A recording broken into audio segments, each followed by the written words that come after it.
अभी के टाइम में Redmi Note 13 Pro Plus ये एक ऐसा स्मार्टफोन है जो 120 वाट का फास्ट चार्जिंग प्रोवाइड कराता है, लेकिन स्पेक्स और फीचर के मामले में iQOO Neo 7 Pro की बराबरी नहीं कर सकता। यूजुअली परफॉर्मेंस सेंट्रिक स्मार्टफोन में आपको बेहतर कैमरा एक्सपीरियंस नहीं मिलता है, लेकिन iQOO Neo 7 Pro एक एक्सेप्शन है। इसमें जबरदस्त कैमरा एक्सपीरियंस भी मिलता है। अभी के टाइम में iQOO Neo 7 Pro ना सिर्फ बेस्ट स्मार्टफोन है अंडर 30,000 में, बल्कि एक फुल्ली लोडेड स्मार्टफोन है। इस स्मार्टफोन को लॉन्च हुए 7 से 8 महीने हो चुके हैं, लेकिन अभी भी आप इस स्मार्टफोन को अगले 2-2.5 सालों तक आराम से यूज कर पाएंगे।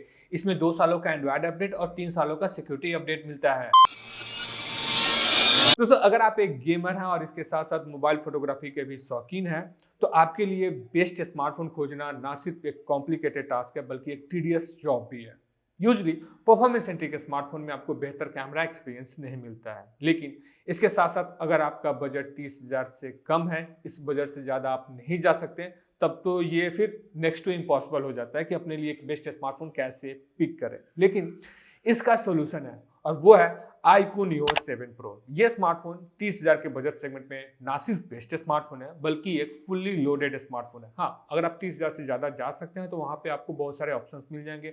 iQOO में ही iQOO Neo 9 Pro एक बेस्ट चॉइस है, लेकिन एनी हाउ अगर आपका बजट 30,000 से ज़्यादा नहीं जा सकता है तो iQOO Neo 7 Pro बेस्ट है। क्यों? आज की इस वीडियो में मैं आपको बताने वाला हूँ। वैसे अगर आप हमें पहली बार देख रहे हैं तो मेक श्योर चैनल सब्सक्राइब करके नोटिफाई को जरूर प्रेस कर लीजिए। हमारे आने वाले इंटरेस्टिंग वीडियो की नोटिफिकेशंस आपको मिलती रहेंगी। वीडियो को लाइक कीजिए, शेयर कीजिए और कमेंट में जरूर बताइएगा कि इस स्मार्टफोन के बारे में आपका क्या ओपिनियन है। दोस्तों, iQOO Neo 7 Pro वैसे तो 30,000 के आसपास का स्मार्टफोन है, लेकिन अगर आप इस स्मार्टफोन को सेल में परचेज करेंगे तो इस स्मार्टफोन की प्राइस कुछ 27 से 28,000 रुपये के आसपास में जाती है। तो मेरी रिकमेंडेशन आपसे यही होगी कि इस स्मार्टफोन को अगर आप परचेज ही करना चाहते हैं तो आप सेल में परचेज कीजिए, आपके 2-3 हज़ार रुपये बच जाएंगे। सबसे पहले बात करते हैं इस स्मार्टफोन के लुक के बारे में कि इन हैंड कैसा एक्सपीरियंस देता है ये स्मार्टफोन। मुझे पर्सनली इसका ऑरेंज बेगल लेदर डिजाइन ज़्यादा पसंद आता है, ज़्यादा प्रीमियम लुक ऐड करता है। वैसे तो ये स्मार्टफोन 6.78 इंच का बड़ा स्मार्टफोन है, लेकिन इन हैंड आपको बड़ा एक्सपीरियंस नहीं देता है। वो इसलिए कि इसका बैक पैनल कर्व है, तो थोड़ा ज़्यादा हैंडी है ये स्मार्टफोन। हाँ, अगर आप वेगन लेदर डिजाइन यूज करना चाहते हैं तो मेरी रिकमेंडेशन आपसे ये भी है कि आप बैक कवर को यूज कीजिए, ज़्यादा दिन तक आपका स्मार्टफोन खूबसूरत दिखेगा।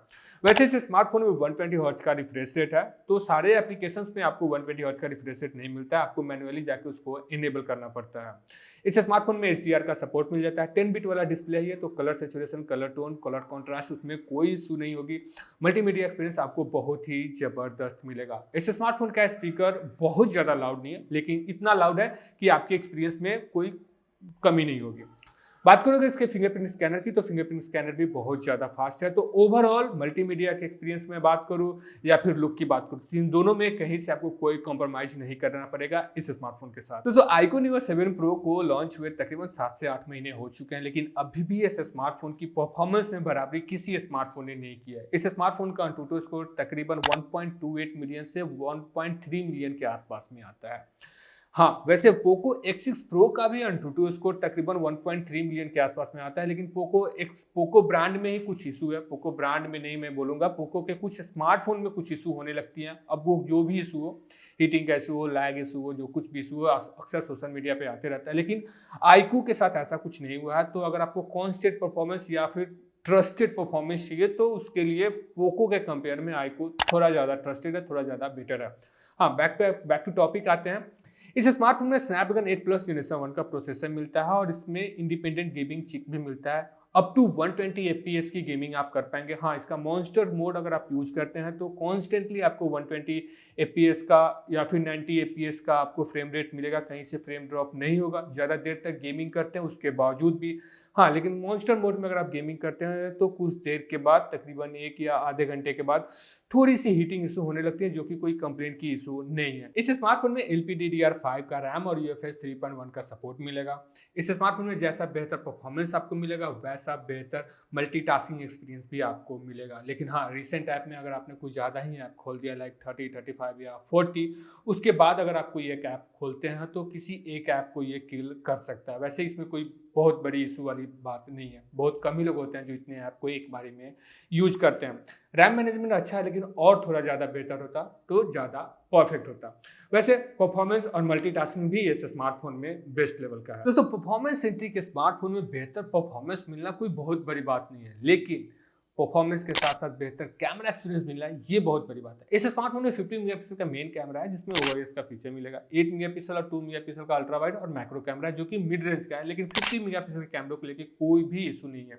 इस स्मार्टफोन से जो भी आप पिक्चर क्लिक करेंगे उसका colour tone, colour saturation, exposure बहुत ही नेक्स्ट लेवल का है, उसमें कोई इशू नहीं है। बोके तो बहुत ही बेहतर निकाल के देता है, एच डिटेक्शन नेक्स्ट लेवल का है। हाँ, ह्यूमन स्किन टोन को थोड़ा ज़्यादा टोन कर देता है। अगर आप मुझ जैसे सांवले हैं तो आपकी स्किन को थोड़ा सोशल मीडिया टाइप बना देगा, लेकिन अगर आपका स्किन फेयर है तो वो वहाँ पे आपको कोई भी फर्क नहीं लगेगा। तो ये कोई कंप्लेन की इशू नहीं है, ये सारे स्मार्टफोन में ऐसा थोड़ा ना थोड़ा होता ही होता है। तो कैमरा को लेके कोई भी इशू नहीं है। इनफैक्ट अगर आप नाइट मोड में भी अगर आप पिक्चर क्लिक करते हैं तो ये ऑटोमेटिकली थोड़ा पिक्चर को टोन कर देता है, जो कि अच्छा लगता है। मतलब ओवरऑल कहूँ तो कैमरा एक्सपीरियंस आपको बेहतर मिलेगा। इसके बैक कैमरे से आप 4K 60 FPS तक वीडियो को रिकॉर्डिंग कर पाएंगे, जो कि इस सेगमेंट के लिए बहुत बड़ी बात है। इनफैक्ट लेटेस्ट स्मार्टफोन में भी आपको 60 FPS का फीचर नहीं मिलता है 4K का, लेकिन अगर आप 4K 60 FPS यूज करते हैं तो आप डे लाइट में यूज कीजिए, लेकिन अगर आप लो लाइट में वीडियोग्राफी कर रहे हैं तो आप 4K 30 FPS यूज करेंगे तो ज़्यादा बेटर रहेगा, जैसा कि मेरा एक्सपीरियंस था इस स्मार्टफोन के कैमरे के साथ। वहीं फ्रंट कैमरा 16 मेगापिक्सल का है जो अच्छा खासा स्क्रीन टोन मेंटेन करता है, लेकिन बेस्ट लेवल का नहीं है। 30,000 के स्मार्टफोन में ऐसा फ्रंट कैमरा ठीक है, एवरेज है, लेकिन बेस्ट नहीं है।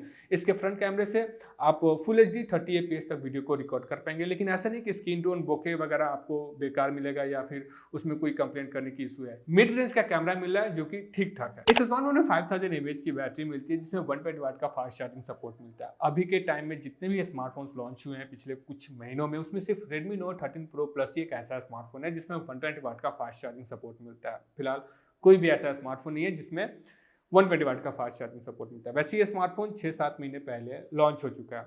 अगर इस स्मार्टफोन का आप 100% तक चार्ज करना चाहते हैं तो आधे घंटे का टाइम लगता है। ऑन स्क्रीन टाइम तकरीबन 7 घंटे का है, जिसमें गेमिंग इंक्लूड नहीं है। आप डेली लाइफ यूज जैसे कि ब्राउजिंग हो, वीडियो देखना हो, सोशल मीडिया कंज्यूम करना हो, ये सारे टास्क में 7 घंटे तक का ऑन स्क्रीन टाइम मिलता है, जो कि बहुत ही अच्छी बात है। बात करते हैं इसके यूआई की, तो यूआई को लेके थोड़ा सा इशू आपको देखने को मिलेगा, जैसे कि बोल्डस्वेयर और ऐड देखने को मिलेगा, हॉट ऐप और हॉट गेम्स। iQOO के जो अपने ऐप है उसको आप डिसेबल भी नहीं कर सकते हैं। जैसे हॉट ऐप, हॉट गेम्स को तो आप डिसेबल कर देंगे, लेकिन इसके जो क्लाउड्स हैं उसको डिसेबल नहीं कर सकते। तो ऐड और बोल्डस्वेयर आपको देखने को मिलेगा, उसमें कोई इशू नहीं है। लेकिन इसके यूआई को आप कस्टमाइजेशन का आपको ऑप्शन मिल जाता है, जैसे अनलॉक, फिंगरप्रिंट अनलॉक, उसको कस्टमाइज आप कर पाएंगे, जो कि अच्छी बात है।